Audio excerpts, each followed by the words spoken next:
Much for joining us tonight. My name is Adam Welch. I'm the Executive Director of the Arts Council of Princeton.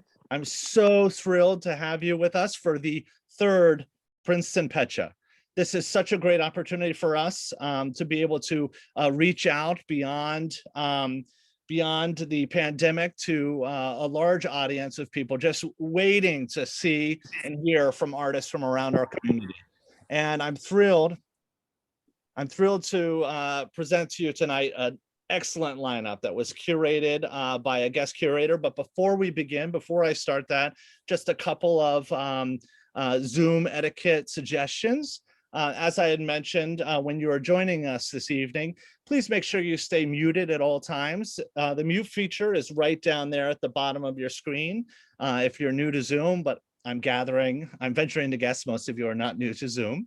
But yes, if you please maintain mute throughout the entirety of the presentation. And also just a little tidbit of information. When you do mute, you actually allow more of your bandwidth, your home bandwidth, to be focused on the presentation to ensure the highest quality viewing experience. To enhance that even more, if you hit the stop video button, which is right there next to the mute button, if you hit that button, it'll increase your bandwidth even more to allow even more of your home internet to be focused on the presentation. And since we are looking at photographers, the image quality, you'd want the maximum image quality. So this is great. I'm still letting people in as I'm talking. So anyway, so please mute yourselves upon entry and for the entirety of the presentation tonight. And like I said, if you want to go ahead and stop video, that's quite all right as well. And I do want to let you know that down there, right there in the middle, there's a button called chat.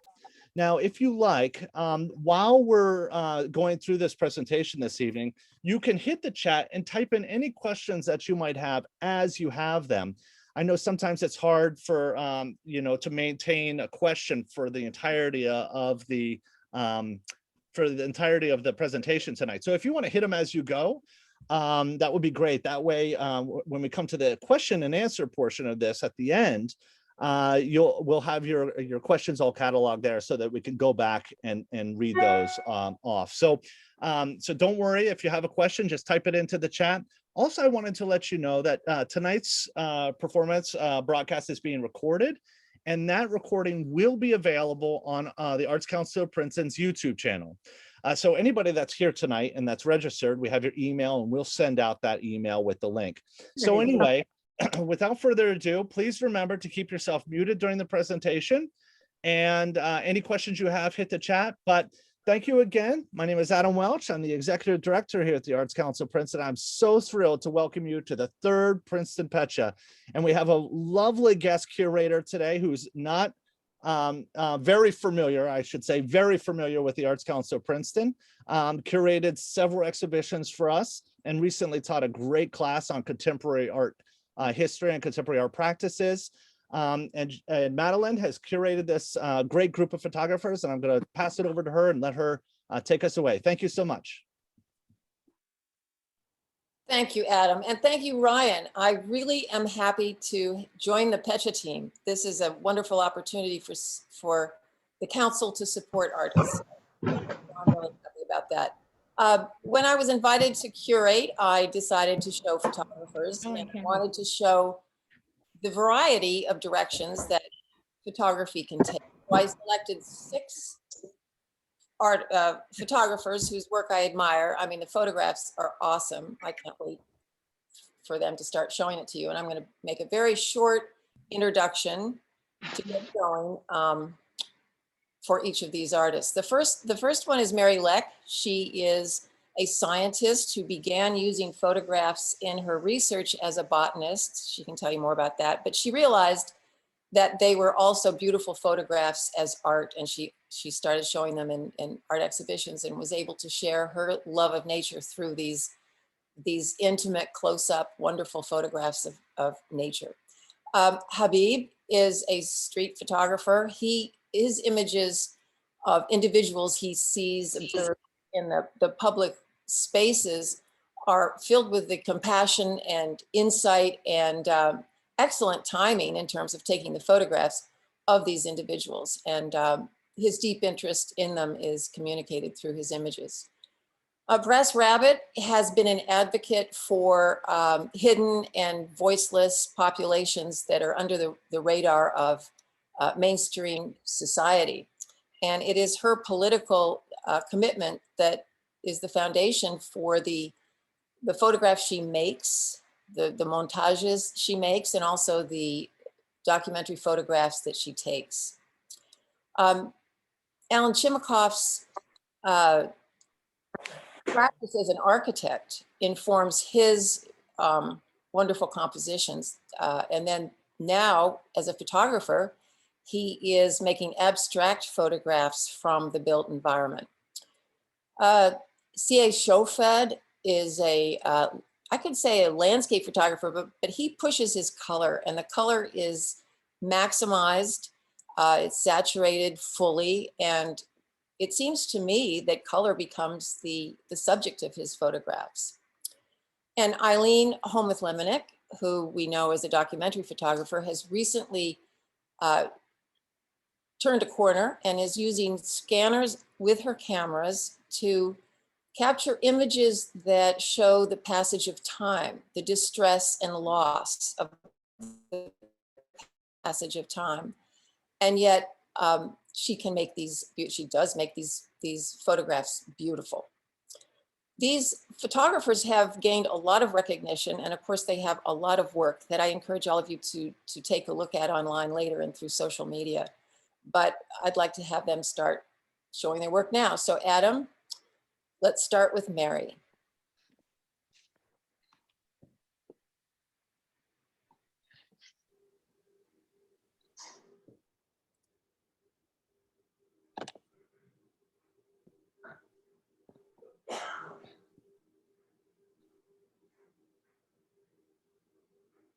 Please remember to keep yourself muted at all times. Thank you so much.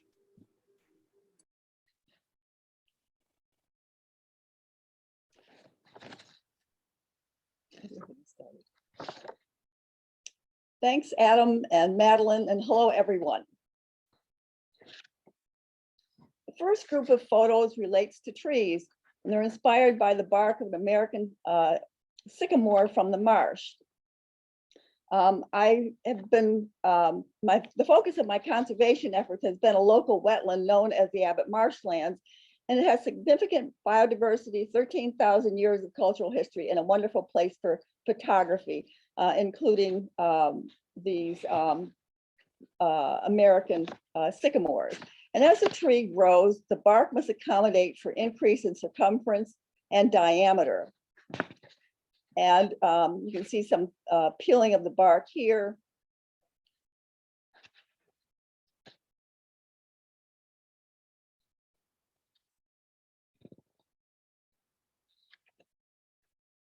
I don't know what's happening here, but, oh, and bark patterns vary from species to species. This is river birch. Growth stress causes layers of only a few cells thick to peel away. And this is eastern cottonwood, and I don't know, the rate is going much faster.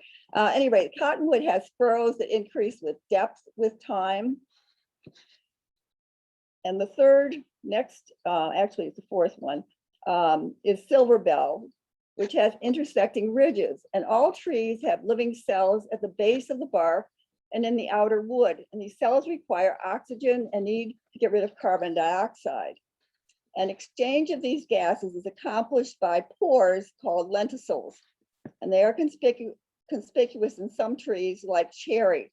The brown oval structures here are lenticels. The cells there are porous and allow oxygen to get in and carbon dioxide to come out.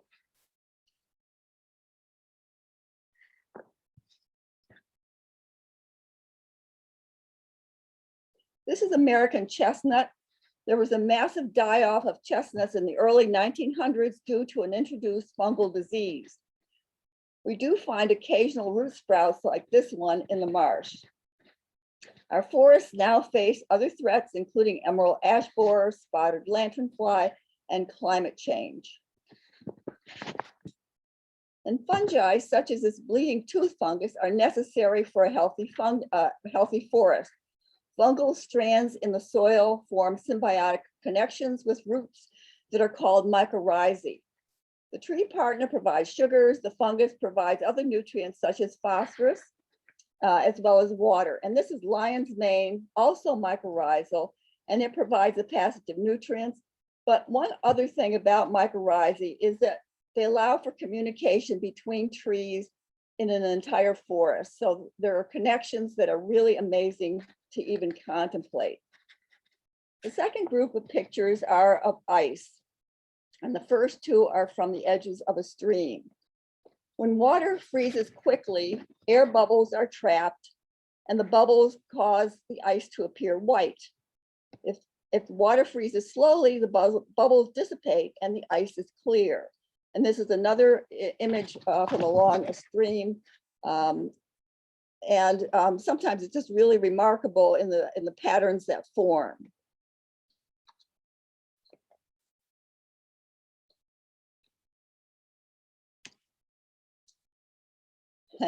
And this is from a small pond, and this has a fairly simple pattern. It has one major triangle, and the lines are actually from reflections from trees, shadows of trees from the edge.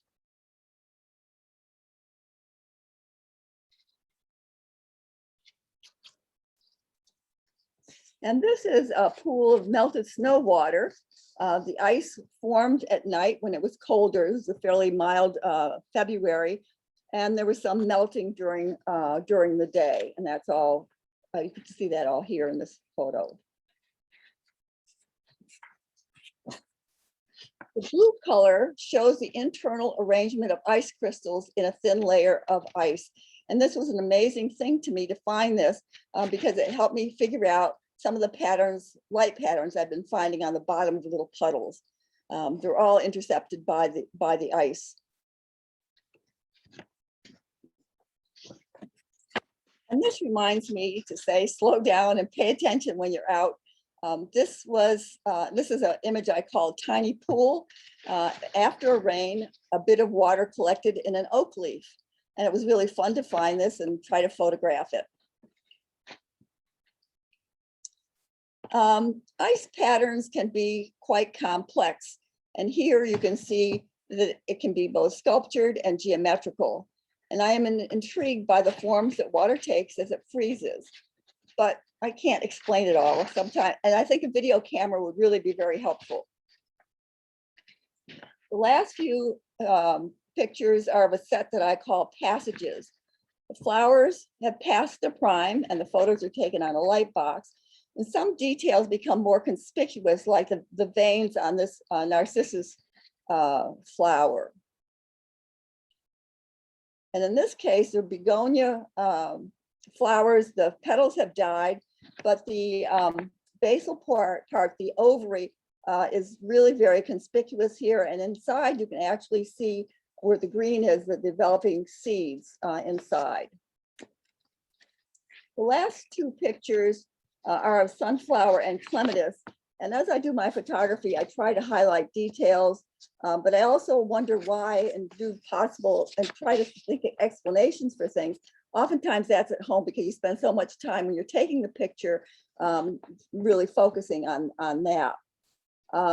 And I would hope that others can take time exploring the outdoors. People who are more connected with nature are more likely to protect it. So conservation of habitats, species, and water and soil are all very important for us to think about as we go forward. So thank you very much. Everybody, thank you. Thank you for having me. I want to say first and foremost, I'm excited to show you guys my work. This is a friend of mine's. His name is Buck.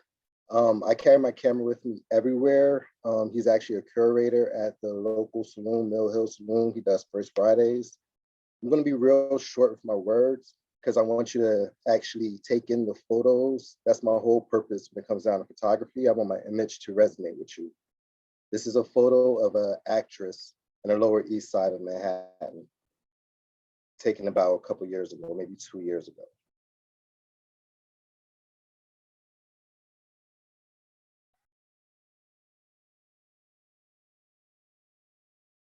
This is a friend of mine. His name is Benjamin Scott. He's actually a local musician from Trenton, New Jersey. And we were playing around the studio. If you notice a lot of my photos, I pay attention to the details in the eyes. I'm a firm believer that the eyes are the windows to the soul. This is a photo on the A train heading to Brooklyn.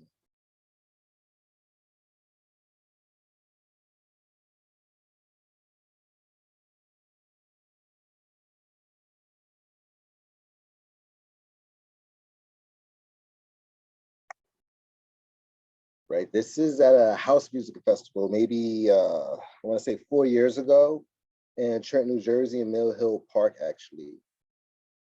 Yeah, it was pretty cool watching people just caught up in the energy and the rhythm of the music, losing themselves. It's a good opportunity to take photos, people letting their guards down. All right, this is 4/20, 2021 in Washington Square Park. This is a monumental day. George Floyd killer is actually, the verdict came in guilty, and it was his first year of recreational legal marijuana in New York and New Jersey, 4/20. So it was a big deal. A lot of people in the park. This is a good friend of mine, David Kay. He's a photographer also. We took this photo in Fort Tilden, New York, at Fort Tilden, Breezy Point.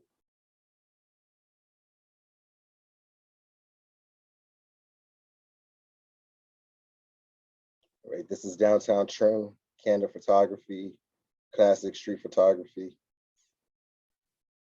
And this is representing the time that we're in, the mask on the face, gentlemen outside waiting for the bus.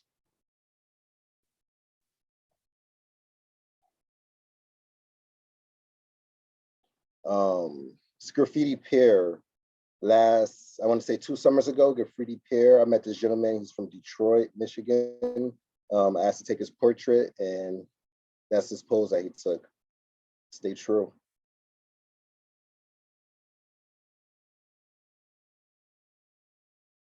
All right, this is from a series I started last year during 2020, during COVID, called The Locals.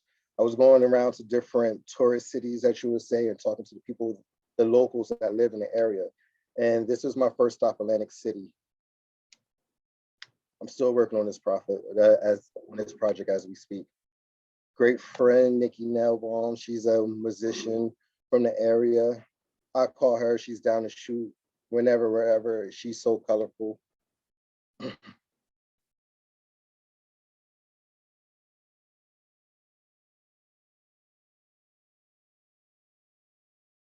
This is Tony Goggles. He's from Trenton, Jersey also. You can see the tag. This is at the Trenton Punk Rock Flea Market. He's a musician, director. He's a really cool guy. Shout out to Tony Goggles.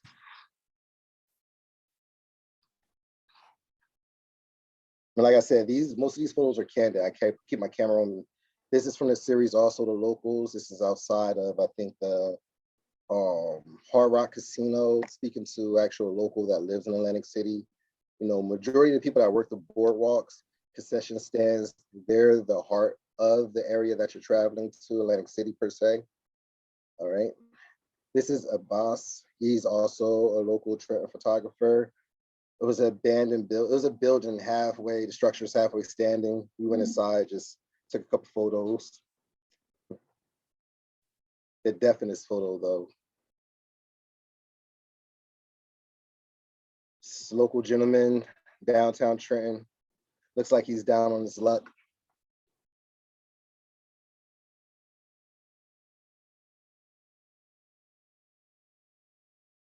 I met this gentleman a couple times when we spoke. This is the love of my life. This is my daughter, Noor. We were just taking a little walk around, taking photos. The street art in Trenton is what's keeping this city actually of a pulse, Trenton, New Jersey, and her outfit just matched perfectly. And that's my #1 model. She's a photographer also, 5 years old. All right, downtown Trenton, talking to the guy out there making pizza, interacting with them, snapping a couple photos at nighttime.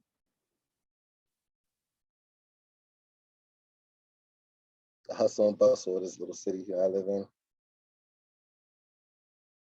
This is Miss Danielle. She's the director of the Sprout U school, academic school for kids. I was teaching a class maybe 2 years ago. Great kids, great foundation, great academy. She's just colorful, her energy. This is a friend of mine, Spady McGrady. That's his name. He's a local from Trenton, actually a gang. He's in a gang, but he's one of the coolest guys, man. He's a sweetheart, nicest people, just get to know people.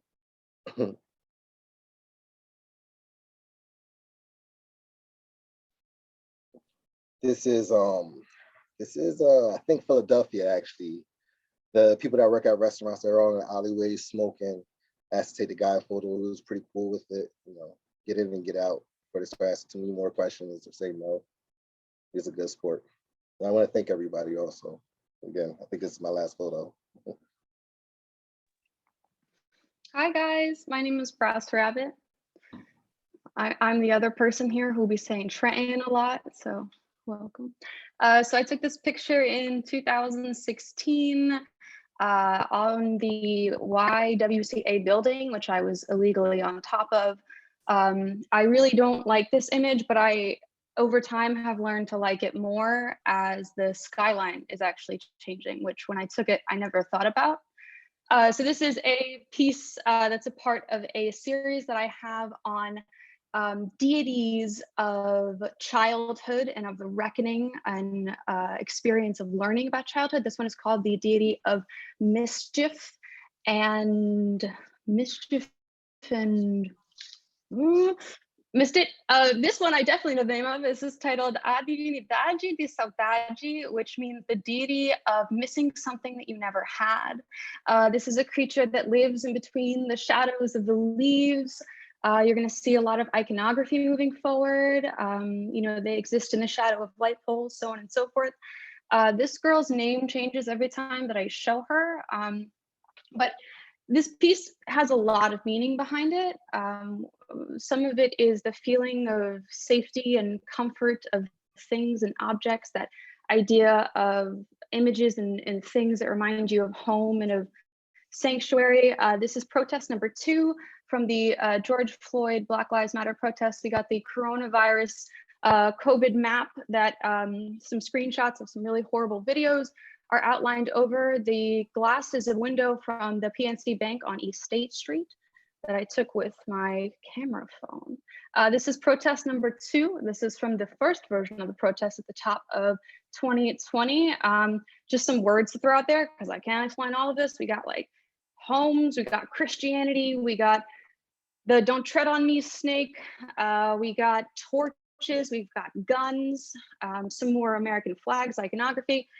This piece is a lot. This piece is actually a public art piece that's going to be installed next week in downtown Trenton. This discusses labor and civil rights movements that have happened in New Jersey and the United States. So a lot of research-based stuff, a lot of color. This is one of those pieces where I spent an entire year in the apartment that I lived in trying to capture the way that this window looked all the time, and I failed constantly. And a good friend of mine was staying with me for the weekend from Philly, and I was like, please sit in front of this window for 3 hours. And he did, and I finally got it. So the name of that changes too. This image is called, I don't have enough time to explain this, low transactional cost index funds. And it is a visual compilation of the year 2020 for me personally. I'm just gonna leave that right there. So this is an image of a good friend of mine, Erin. You'll see in a lot of my work and a lot of what you're gonna see here that I do an enormous amount of duplicates, a lot of playing with the angles, not only in objects, but in people's bodies. And he's just beautiful. Like, he's just a gorgeous person in his own right. So this is from a series where me and my friends, we did self-portraits of ourselves and one another. In order to make this of my one friend, I wrote down a really long list of adjectives that I thought described him. And then I paired him with things that he also can be described by. This is very silly, it's very colorful, very fun. There's a lot going on. This is my best friend, Phil. Phil is a fellow artist, and he is a very talented poet. And I used a lot of the imagery from his poetry to inform the symbolism in this piece. And I also just stole his artwork and then noodled around with it a bit because that's a big central thing to him. This is from a series called American Sleep Paralysis that discusses the toxic chemicals that minority communities and low-income communities are have available to them to purchase to eat. This is a representation of processed meats, and that's foam insulation. This is the beginning of that piece.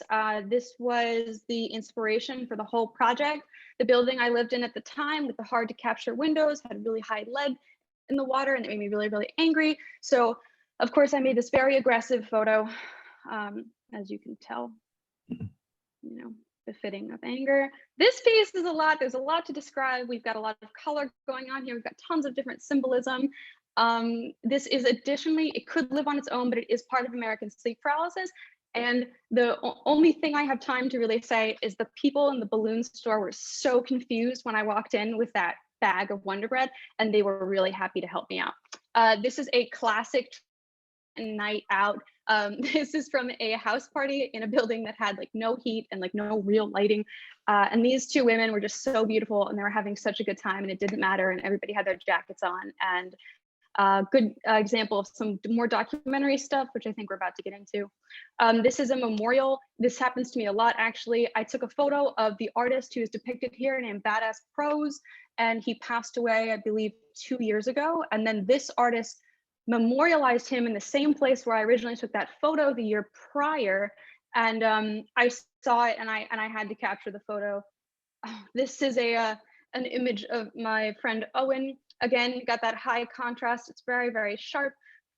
At the time, he had no idea how popular this photo was going to become, but he's been a really good sport about seeing his face all over the place. So yeah, a good example of the documentary side too.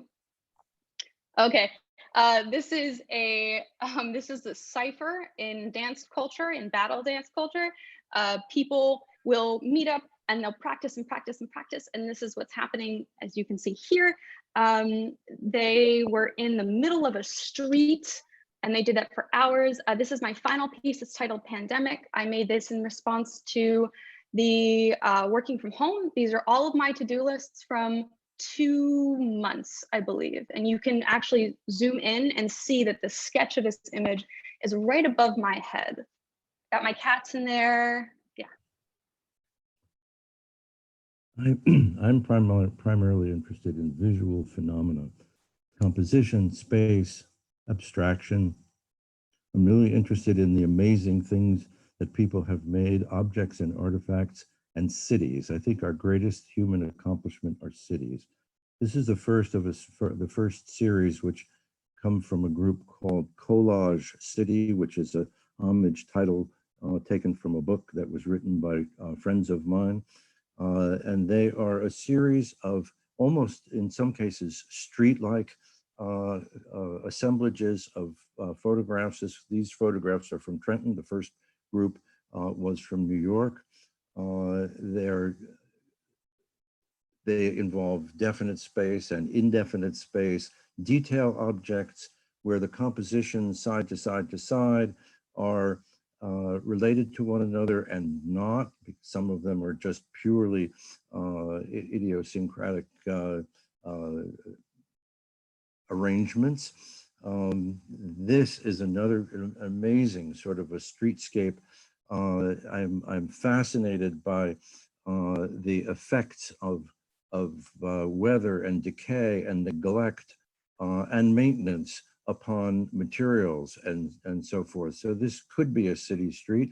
It's sort of assembled like a city street, but clearly it's not. And the last of this group is a sort of transition piece where it is also of a party wall, but it's many photographs assembled of the same image, producing what to me is an interesting abstraction. The next group are a series of compositions where one photograph is multiplied in most instances 16 times horizontally and vertically. As Madelaine said at the beginning, I've lived the life of an architect and I've designed buildings, and oftentimes building elevations, building facades, as these are composites of smaller compositions. You can see the one composition and you can then see the bigger patterns. I'm fascinated by patterns. I'm also fascinated by avoiding dullness in the creation of patterns. This is a photograph of, or a multiple, that is sort of the inverse of all of the others, because it's a photograph where the shadows of a stone monument become the primary subject material. Everything that's light is stone. Everything that is dark is nothing. And again, assembling elements as an architect might. This is probably the most architectural, but it's a single window taken from a building in New York, assembled into what might be, depending on one's point of view, quite a sophisticated or quite a trashy building elevation. This is another interesting transition piece because it's kind of the reverse. The grid is a fixed grid of a window frame in the city of New York, and the images are all reflected. It's one photograph, including a selfie of down near the bottom. I didn't have a chance to explain that very well. In Pennington, New Jersey, there's this fantastic building, Cherut's. I love the idea of palimpsest, or not the idea, but the reality of palimpsest that shows up as things deteriorate and decay over time. And these are a series of photographs, another couple of photographs taken from the same building, where in a sense, it's many photographs can be taken of the same overall element, where the details pluck out to each to become its own composition. So it's sort of the reverse of e pluribus unum. It's many photographs out of one, taken out of one. As you can see, there are no people in my photographs. That to me is very important because it's really, I'm photographing the stage sets of life.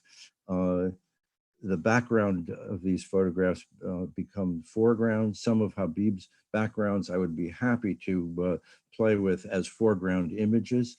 The last group is a series of a place I once lived in upstate New York, outside of Ithaca, New York. It's a house that is now 200 years old. I lived there 50 years ago.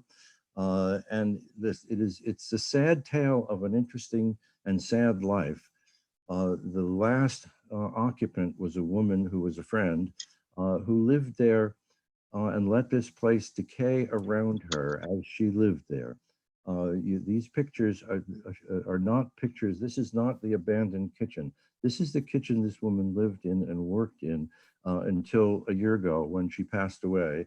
A neighbor of hers got in touch with me because she found some letters from me in the archive of this woman, who was highly educated, University of Chicago and Princeton and Yale, and quite a sophisticated artist. And she let this house decay around her. And as decay creates abstractions, this is one at the front door. It's got a series of messages about how people built things in 1823, as well as how things decay. This could be decay anywhere. This could be one of Mary Leck's peeling barks, but I know that there's not the structure of a tree in this. It's paint and wallpaper that has just simply decayed and came off the wall. And as this is a window frame, purely out of neglect, and but the patterns that are made and the light quality that's made and the compositional possibilities are just sort of astounding. And the last image is one that is a sort of summation for me of the story, which is the decaying walls around a fantastic piano. It's a 19th century grand piano, and the ceramics are the works of the woman who lived there. And so it's a very sad story. Thank you. Hello, I am C.a Shofed, a photographer that lives in Trenton. I know Rabbit and Habiyb very well. This picture was taken probably mid-career when I started to maybe tone my colors down. I tend to shoot in vivid or oversaturated images of nature or anything that that draws my eye. And what draws my eye most of the times is color, and how I can to bump up the color and create otherworldly things and things that we pass by every day. This was taken in Toronto. That building was very colorful, and it drew my eye. This is taken in Trenton at the Delaware and Raritan Canal. I'm always struck by what nature does to man-made structures. I think I'm always taking that man versus nature photograph because the colors in that are interesting to me. The same thing, this is the inside of that same girder on the Delaware Raritan Canal. I've bumped the color up. I've oversaturated again, and the reds just fascinate me. The way that the steel bubbles up fascinates me. Again, here's another picture taken in Trenton on the Hamilton Station River Line. It's behind the River Line station on Hamilton Avenue. The colors, again, attracted me. That battle between nature and man, what nature can do to tear down the building.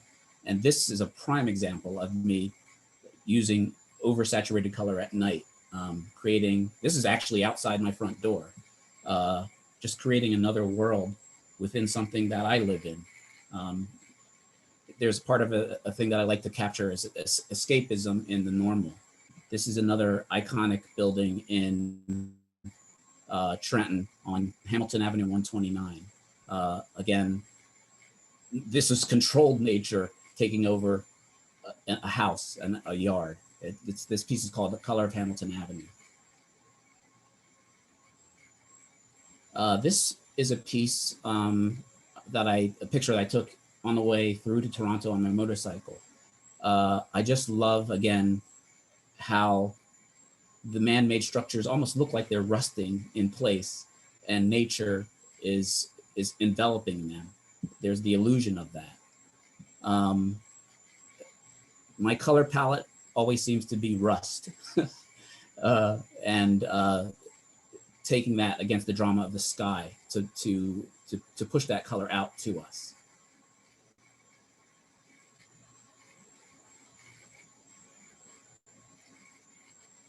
Over time, I've kind of learned to kind of mute my colors, but still have them as intense. I'm not oversaturating as much. I think I've grown as a photographer in that way by learning my camera.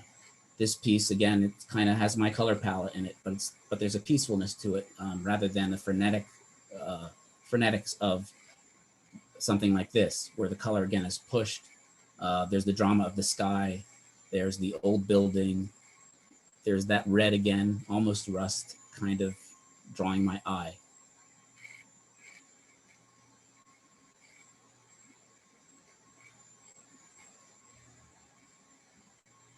You can see the next piece coming through. It's called Crown.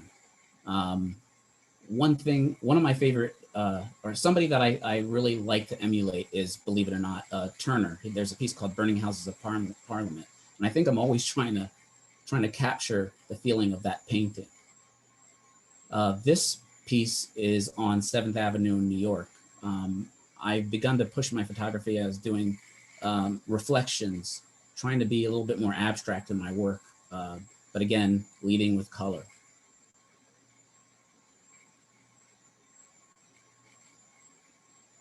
This was taken on the High Line. I've learned that overcast days with misty rain can really intensify color. Again, just totally opening up my camera and capturing these high contrast colors.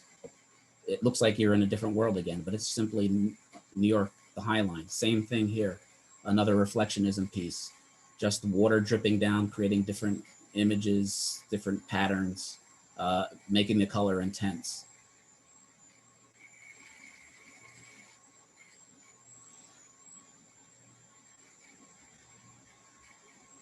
This piece is called A Peak. It is probably one of the most photographed buildings, the vessel in New York at this point. I wanted to find a way to take that picture different than anybody else, but still highlight it. It's clearly colorful amongst the shed and the other buildings around it. The other thing I like to do, I've learned my camera very well, and sometimes when I want you to focus on the color that I see first, I use a setting called partial color. In this case, red was what I saw because that's a lot of times what I see first. Red amongst the nature. And here's one of my favorite pieces taken in Toronto. It's this old fire hydrant and this graffiti behind it. It's called Fishbowl for a reason. And the colors, the intensity of colors give you some depth and again, take you away, something ordinary. Another subject that I like photographing are flowers in the end stage, because again, they look otherworldly as they're dying. This looks like it's not even on the planet Earth. And again, I love to take people away with my color and just intent on the flower. And this is the last piece. This is something from the beginning of my career that probably set me up to tell me where I was going to go later on. The reflection, the blue, the girder, it kind of just told me where I was going to go with my photography. Oh, it's me, Eileen. This is the work I've done. Most of this is the work I've done in the past couple of years. I started out doing an exhibit for the Franklin Institute of 80 photographs of people aging a very long time ago. And somehow I have stayed interested in aging for all this time. Those are my mother, by the way, changing the oil in her car. And then this is connected too, because I went to Guanajuato, Mexico, and these are mummies that were dug up from the grave because people couldn't pay rent on the grave, and I feel like they speak to me.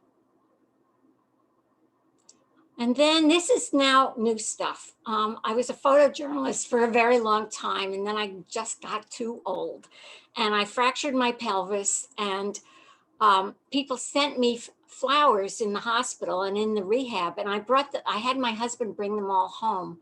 And as they died, I saw the beauty in them. So I started photographing all that stuff. So now my basement is just filled with dead matter and lots of other still life stuff. And I have a big studio that I've set up.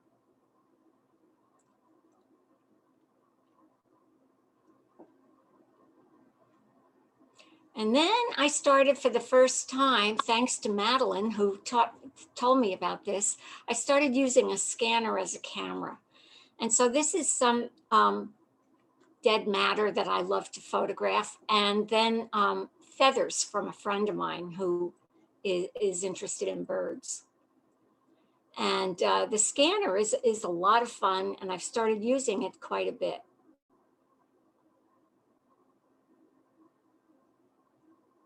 People bring me flowers from everywhere and give me things.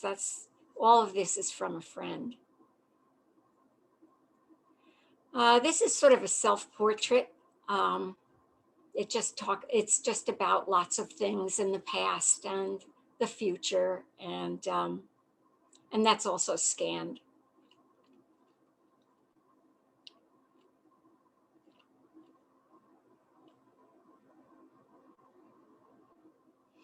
And then I set up this still life in my studio, and I guess it has to do with, with decay and beauty and aging and sexuality and love and whatever else you want to add to that. And then people started bringing me dead birds. So I have a whole bunch of them, which I'm trying to preserve. I don't know if it's working or not. And this was scanned. This is a wren. Of course, this all has to do with my own aging and the passage of time and memories. This is me on the scanner with my eye open. And the minute I got a good one, I stopped because I was worried what it was going to do to my eyes. But somebody told me it looked like a pig. So there you go. That's me.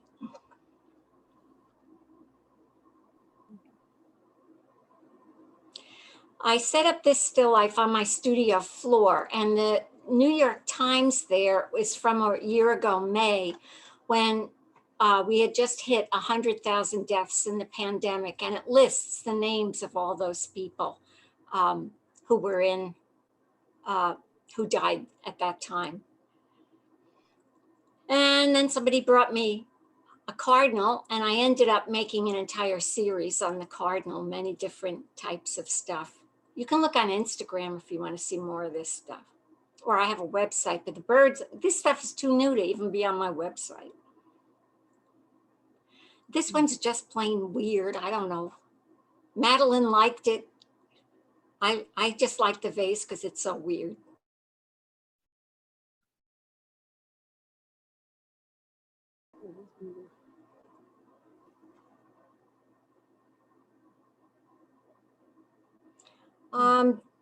I did this one just about 2 weeks ago, or a little more maybe. And that is sort of, I don't know, transition maybe. Another bird that somebody brought me. Then for some reason, I hung on to an old dress, chiffon sort of dress from the 1920s. And over the years, it fell apart more and more. So I took these scraps and put them on a light table, and I took my son's fishing worms and put them in there. And you can make of that whatever you want. And then I've been photographing dead deer, and it's really interesting to me how they die and how different each one is from another. Well, come on, it's gotta be 20 seconds. So look what happens as the deer starts to sort of go back to the earth. It's just a very strange process. And there was one deer, the first one was hit on the road right outside my house. And I ended up making a still life around it with ferns and stuff. And then I went back and I photographed the deer every day, and it took more than a week before they took the deer away. And when they took it away, this is what was left: some ferns for my still life, some fur, and a jawbone. Recording in progress. And then these are cicadas, but can you imagine that I saved them 17 years ago, and I had them in a jar. And so I put those on the scanner. But now in the past 3 weeks, I've been going crazy with scanning. And yesterday I scanned 50 live cicadas on my scanner. Oh my God. And then this is, I did a whole series of portraits of people with foliage and so on. It's a guy I used to work with. And I think that's it. And thank you very much.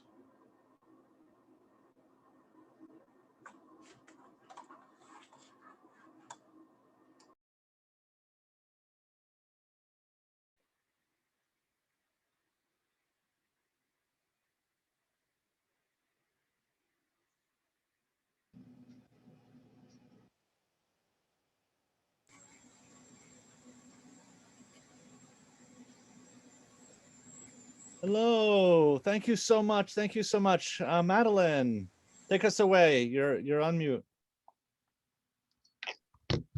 Well, thank you all. That was wonderful. I thoroughly enjoyed seeing all of these images again, as I have again and again and again. But thank you for preparing your talks. Does anybody in this group of 6 have a question for another photographer before we open it up to the audience?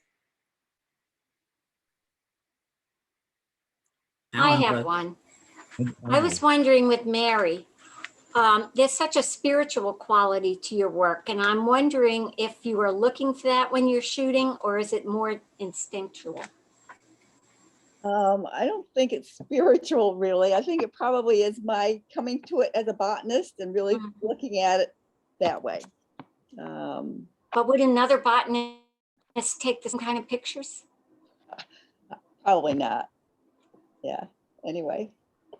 Thanks. It's just fun going out and seeing what you can find. And sometimes, I forgot to mention this, but sometimes when you come back with a photograph, you learn something from it that you didn't even Mhm. see when you were taking the picture because Mhm. you're so intense on photographing it. And maybe you've seen that yourself. Yeah. Thanks. I have a question for Mary also.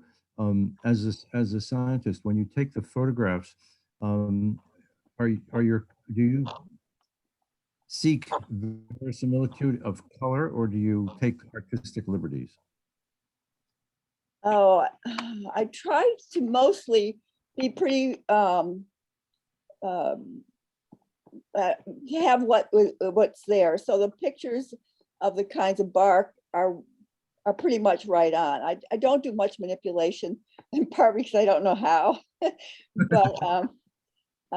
but yeah, no, I like to try to represent something that I see as closely as I can to it. So if I see some reflection on a petal or something like that, I'm trying to see if I can do it like that. If that makes sense.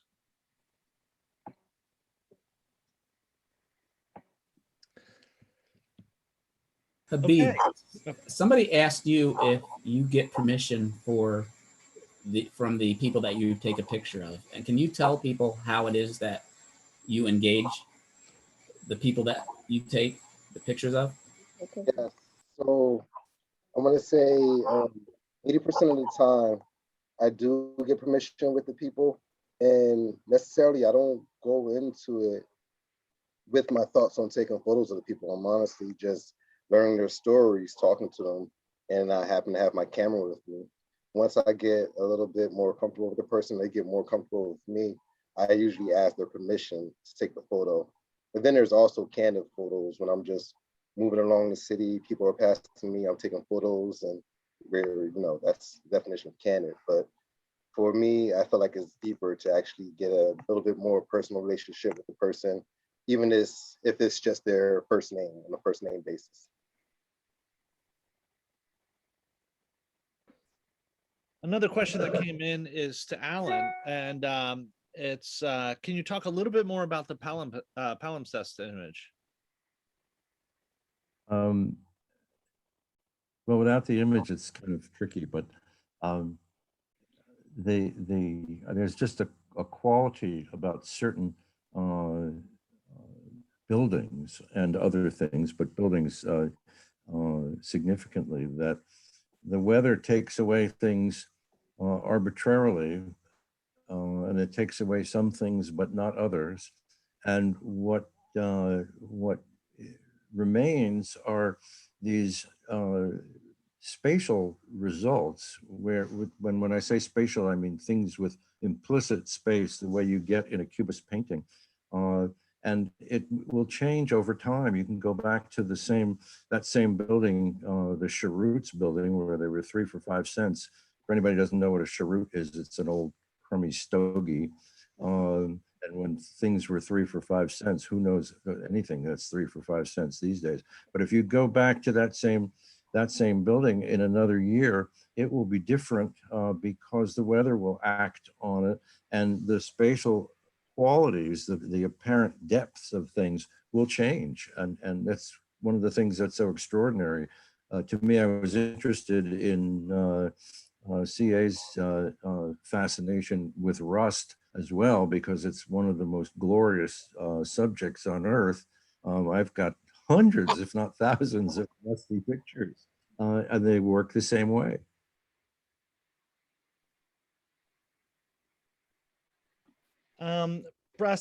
Oh, sorry. Was somebody about to ask a question? I was going to ask a question. Brass Rabbit, can you talk a little bit about how you introduce the illustrative quality through the not the manipulation of the photo itself, but through the introduction of the solid colors and more of the Photoshop processes that you use? Can you talk a little bit about why you do it, how you do it, and what's your interest in doing that? Sure. Yeah, I was actually about to ask a question too. So I'll ask a question after I answer your question. Absolutely. So I started that process because I originally was experiencing something that was really bothering me I live in downtown Trenton near the Capitol complex, the Gold Dome thing, we all know it.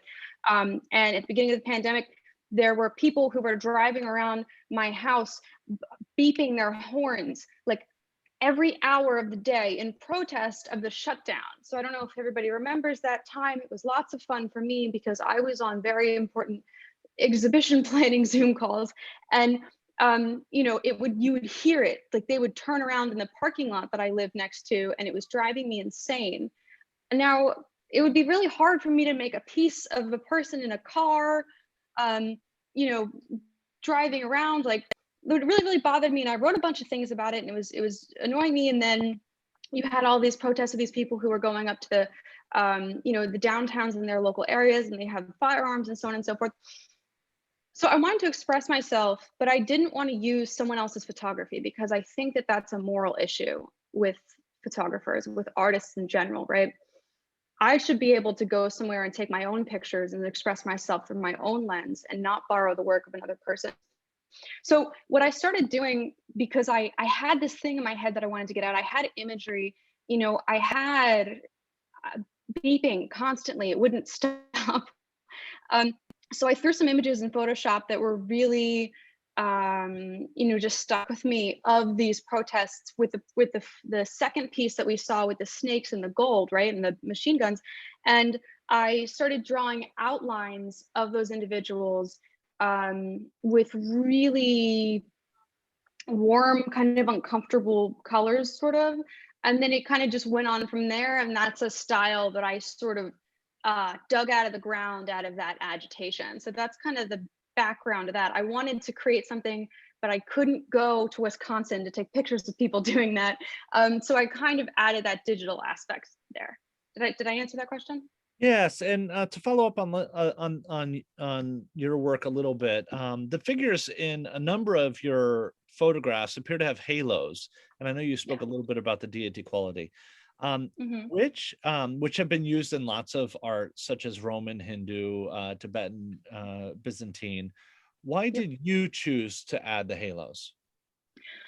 So I have an obsession, just first and foremost, with like objects, right? And I think that you know, I was raised semi-Catholic. I am now a what some might call like a practicing Quaker, or like a bad practicing Quaker. We don't believe in symbolism and imagery, but I was raised, you know, in Catholic churches where you have that really heavy influence on the object, on the style, on the aesthetic of something, and how important objects and aesthetic are to that group of individuals. So a bit of that play is sort of an homage to the things that I remember really looking up, physically looking up to, and also the meaning that has in popular culture and how it's been used almost in the same way that I'm using it, sort of to explore something else. So I like to add halos, and I actually specifically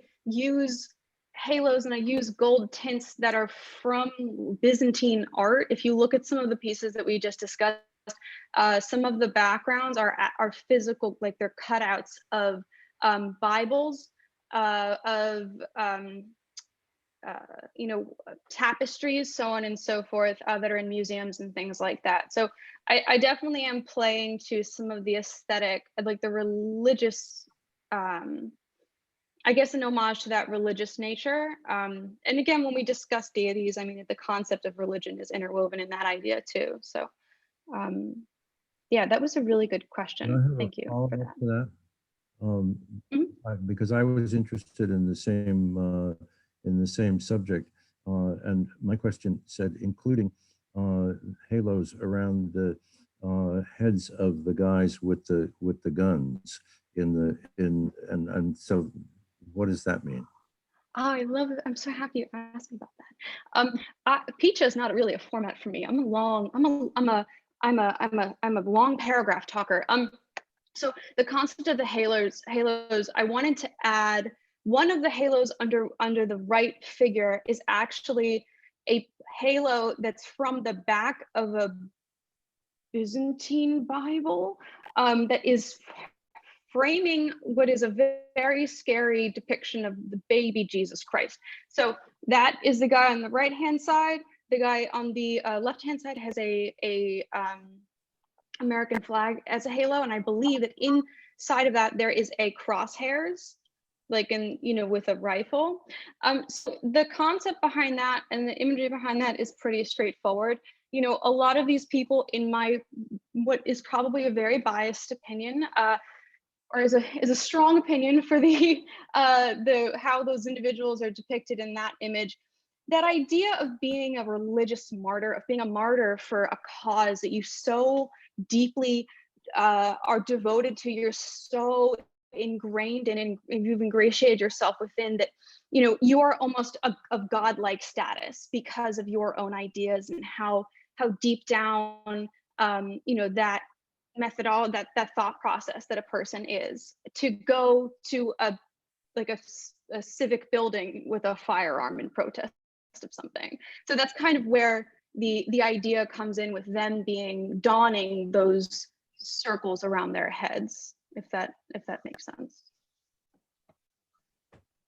If I can ask, yeah. Oh, go ahead, please, Adam. No, please, you. Can I ask a CA a question? This is more a question because I want you to answer this for everybody else. Can you talk a little bit about the material that you use to print your work on? I print on metal a lot of times, and glass, and sometimes I combine the two. As a matter of fact, Rabbit helped me with a project because I really hate working with Photoshop. I try to do most of my editing in my camera. I feel like if I know my camera well enough, I should be able to do all those processes with my camera. Although sometimes you can't do that. So I've actually used Rabbit to edit some things, and I printed that on glass and then combined that with the same image on metal. Metal just makes the colors a little bit more vibrant, sometimes gives it depth. I think it just overdoes what paper does subtly. So if things get depth, if they're glossy, they're totally flat on metal. But if they're matte, there is a depth to metal. So 90% of the time, all my images are printed on a metal canvas. Is that with dye transfer?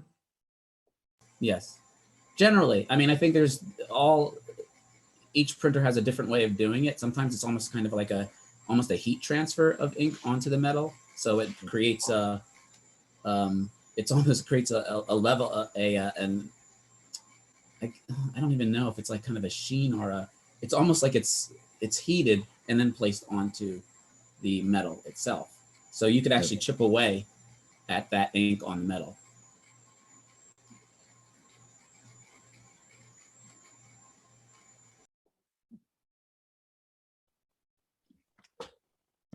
I think I was actually also struck by how similar we're all different photographers, but I saw a lot of similarities in what we do.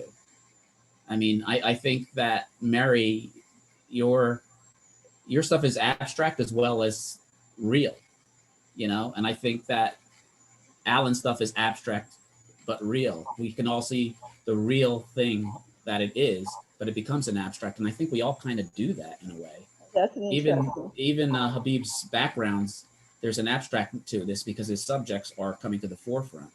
So that's just one of the threads. I was just taken back by how similar our stuff was, but yet we're coming at it so differently. And in some cases, we're attacking the same subjects, but we just have a different view of how we want to attack those subjects. It was really fascinating to me. Does that mean we're boring? I mean, I would, Madelaine, did you see that? Was that an intentional thing? No, I was really looking for the differences, and I appreciated the individuality of each of your work. But yes, when I saw it tonight, sure, a lot of things, especially looking at old surfaces, and that combined with Eileen's work right now. So that was interesting. And so, yeah, I think the basis of good composition is going to come out, in any number of ways. I have one more question at CA, and that is, what is this magic camera that you've come to learn so well? I'm just using a Sony A77 Mark II. and I've got a manual that is as thick as an encyclopedia, and I basically read a chapter and get to really good at whatever that's telling me, and then I continue to do it. And I think that's actually also why my photography continues to grow, because I'm finding things in these menus, you know, and it's amazing how much of the camera we don't really use. Sure. Interesting. C.A mentioned talking a little bit about the thread that connects all of the different photographers that presented tonight, but what I saw was the sort of the breadth of the capability of photography as a technique or medium for whether it be to do straightforward abstract photography on ice or flowers, to expressing a much sort of different narrative through the deterioration of life in Eileen's work, or of architecture and man-made things that doesn't reference the body or humans at all, but it's all about humanity through Alan's work. So and you know, Habib's all about, you know, sort of, it felt like very in the moment, the now. So there's just so many possibilities and capabilities. That's what I saw. Ryan, you have your hand up. Sorry. Yeah, first of all, like, bravo, everybody. As a painter, it was really interesting and enlightening to see each of you talk about your work as photographers. But also, Madelaine, bravo to you for kind of assembling this composition of photographers and just picking up on what Adam was talking about. In terms of selecting these amazing photographers that presented tonight, you know, what did you have in mind in this composition? Well, I wanted to find photographers that work differently from each other. And there are many other photographers working in Mercer County regionally that perhaps I could have included to make that point. But my point really was to emphasize the difference. But then we are noting the similarities, which is fun to see.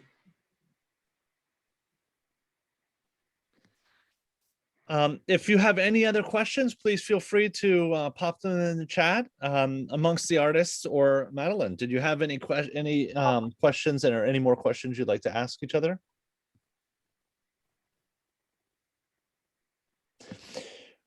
Well, I have one question. Oh, sorry. Go ahead, C.A. Who influences all of you guys? Do you guys have people that you are your mentors or influencers for your photography?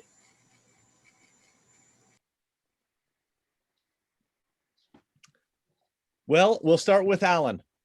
Well, first of all, I would quote a good friend of mine who is actually quite a sophisticated photographer, who says regularly, "Every photograph I've ever taken has been taken by somebody else better."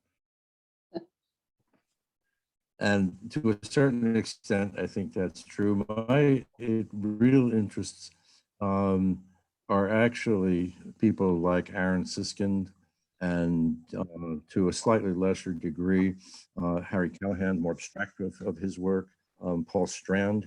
And for a while, I was photographing only in black and white. And then I got hooked into color by a friend who was quite a sophisticated photographer in Atlanta, a guy named Chip Simone, who was a student of Harry Callahan's 50, 60 years ago.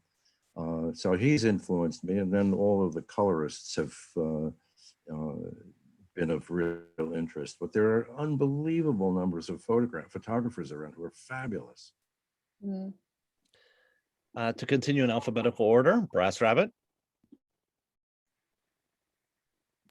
This is a hard thing to answer. I typically pull inspiration from a lot of places that are actually not derived from photography at all. I pull inspiration from some of my favorite animators. I pull inspiration. A lot of my work is, not that we talked about today, but a lot of my work is based in research and in knowledge. So censuses inform a lot of my work. A lot of very dry economics writers and business writers inform a lot of my work. But on the documentary side, I can definitively say, and I'm so sorry if I stole this from somebody else, was going to say the same thing because she's very popular. On the documentary side, Dorothea Lange was a really big inspiration to me when I first started getting into documenting photography and learning what that meant, and seeing how you know, capturing a human in an experience can relate and change you know, something on a much bigger stage. So off the top of my head, that's what I will say. Eileen, that brings it to you. You're on mute though still. You're on mute still, Eileen.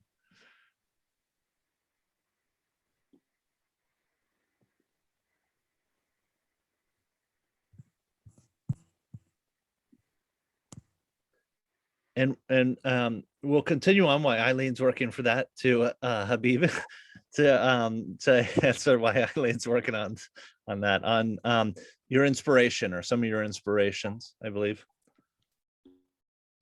Eileen, you ready? I guess so.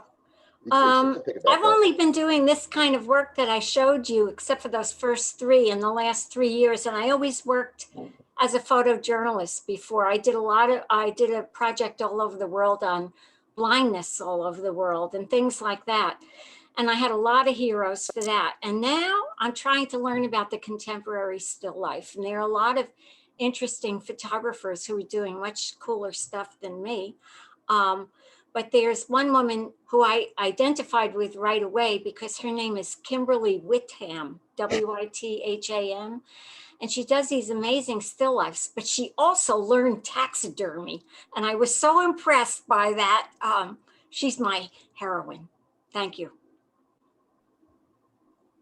Done. Thank you, Eileen. All right. Influence. I grew up looking at a lot of different key images in my house, like old vinyl records that my father had laying around in magazines, monumental images that stuck out into my head. I'm a self-taught photographer. I can't name them off the back, the images who I've seen that stuck with me. One photographer definitely is Gordon Parks. I love his work, documentary style, capturing the moment, essence of time. Cinema played a big influence in my eye. I love Hitchcock. If you honestly look at a lot of my black and white photos, I play with the shadows, and I do it all in camera also, just getting the shutter speed right, ISO meter. Hype Williams, who was a hip hop movie director also, who's a music video director and hip hop movie director.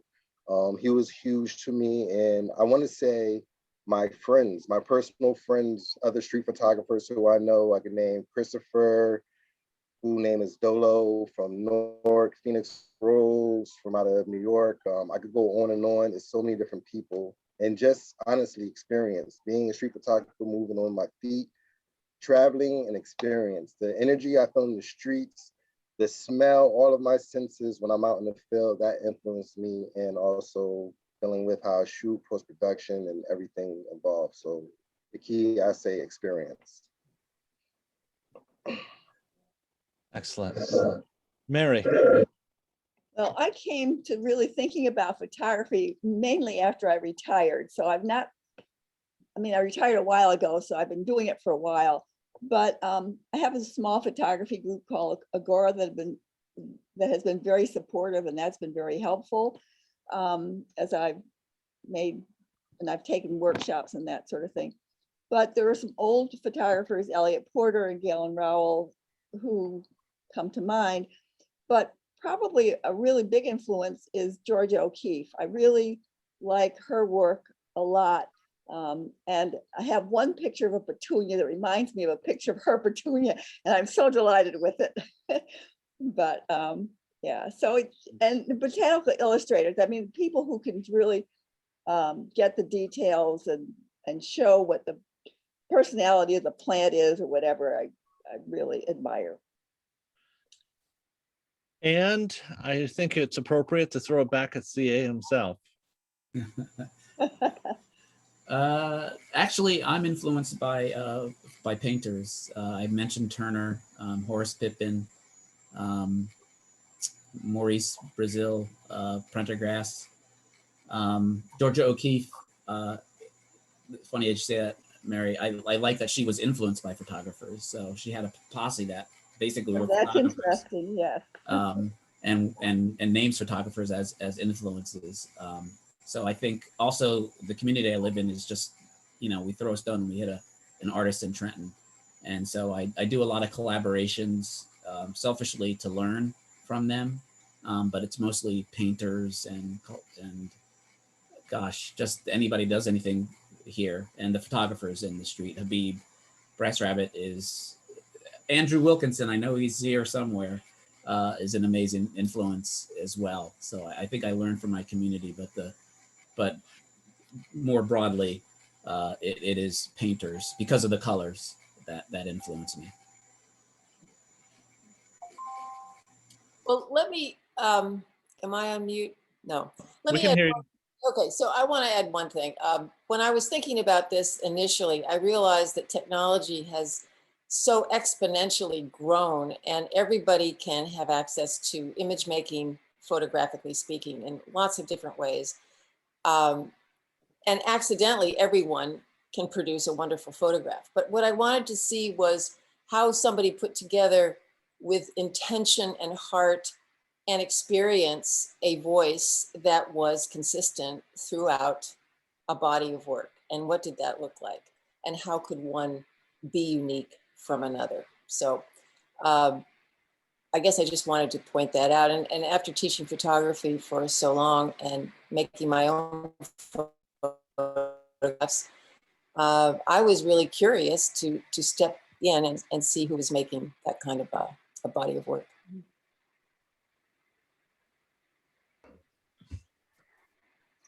I just say one thing. Thank you all because it was really very stimulating for me. Really was fun. Yes. Yes, I'll second that. Thank you all so very much for joining us tonight. As I had mentioned at the beginning, if you weren't here, I'll repeat it. The link will be shared to all of those that have registered, the link to the recording of tonight's presentation. And also in the chat, I posted, there was a great question. I posted a list of all the artist names as well as their websites. So if you want to learn more about the artist, please go to that. But you can also look on the YouTube link and watch the whole presentation again and look through and see some of those images that you wanted to learn a little bit more about. So in closing, thank you all very much for joining us tonight. Thank all of the artists for presenting. I know it's a scary format and sometimes there's technical glitches. Any problems that happen tonight, it's all on me. I'll absorb those and accept those. Thank you. And a special shout out to Ryan and the Artist Resource Committee for the Arts Council of Princeton, Ryan Lilienthal, who's on this call tonight. And especially a big thank you and heartfelt thank you so much to Madelaine Shellaby for curating this great artist group of artists. So thank you and have a great night, everyone. Yeah, thank you. Bye-bye. Thank you. Ah.